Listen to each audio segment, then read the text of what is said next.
commander of U.S.-aligned Syrian forces wants as many as 1,500 U.S. service members to remain in the country to assist with operations against the Islamic State in Iraq and Syria, also known as ISIS. Reuters reports that Mazloum Kobani, commander-in-chief of the Kurdish-led Syrian Democratic Forces, told reporters on Monday that he hopes the U.S. will halt plans to fully withdraw from the country, which President Trump announced in December. "We would like to have air cover, air support, and a force on the ground to coordinate with us," Kobani said an airbase in Syria, according to Reuters. British and French forces are already in talks to remain in the country. He reportedly added, but stressed that a partial group of American forces should ideally remain as well. "We would like to have air cover, air support, and a force on the ground to coordinate with us," he said, according to the news source. They repeated that twice in this article. I don't know why. Apparently, they think you're gonna develop amnesia if you don't see it a second time and forget that you read it once. U.S. Army General Joseph Vogel responded Monday that there are no plans currently to honor the SDF's wishes. "We certainly understand what they would like us to do, but of course, that's not the path we're on at this particular point," he reportedly said. The president declared victory against ISIS in December, announcing that the more than 2,000 U.S. troops in the country will be brought home. "These victories over ISIS in Syria do not signal the end of the global coalition or its campaign," the White House said last year. Yeah, I read that in my Trump voice. So, this is all background context, a little paragraph right there. But isn't that funny?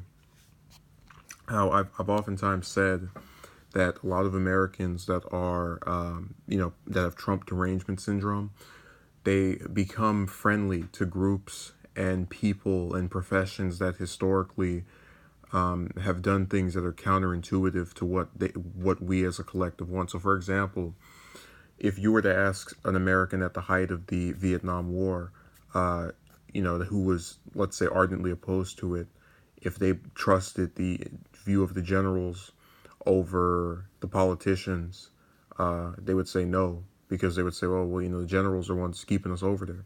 If you said this during the Iraq War, people would say no. If you said it at any point, even now in the Afghanistan war, before Trump came in office, people would say no.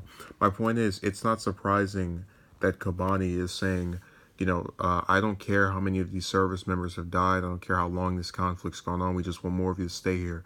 And understand, when they frame it in such a way of, we would like for you to do this, they can never give you a timetable of when this crap is going to be over. You didn't hear him say, we want, just one more month.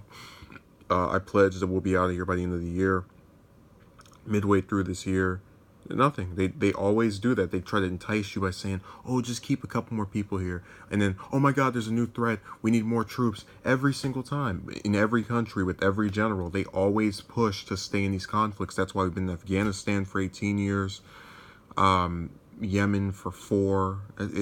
The list goes on, or rather for 3 at this point, 4 coming up next month. But people really, because they're so ardently opposed to every single thing Trump does, are going to look at this and go, yeah, we should stay over there.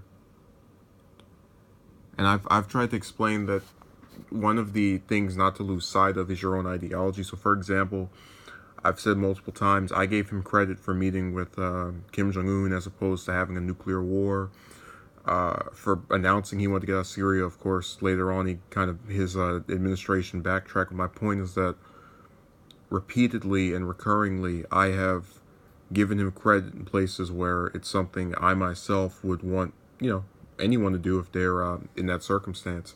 And these aren't his, I've tried to make this point known. People who are now foaming at the mouth over his actions during any of these wars, where were they during the 8 years before him when Obama started the majority of these? There's this flip side. I really liked how people became more engaged when he entered office, but the flip side is that you have a lot of individuals who are exposing their hypocrisy and double standards by continuing to finger him and go, the president's trying to make us not safe by not fighting some random group overseas.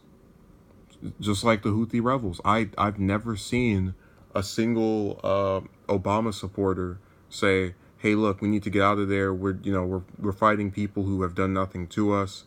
The generals will make up a reason. And then people who don't like Trump You know, and if they thought he was going to get out of there, which he's not, would make up a reason for why we need to stay over there and keep fighting them. It's at any point and any time you can think of, there is always someone who has a hate boner for him going out of their way to push to stay in these wars just because they dislike him.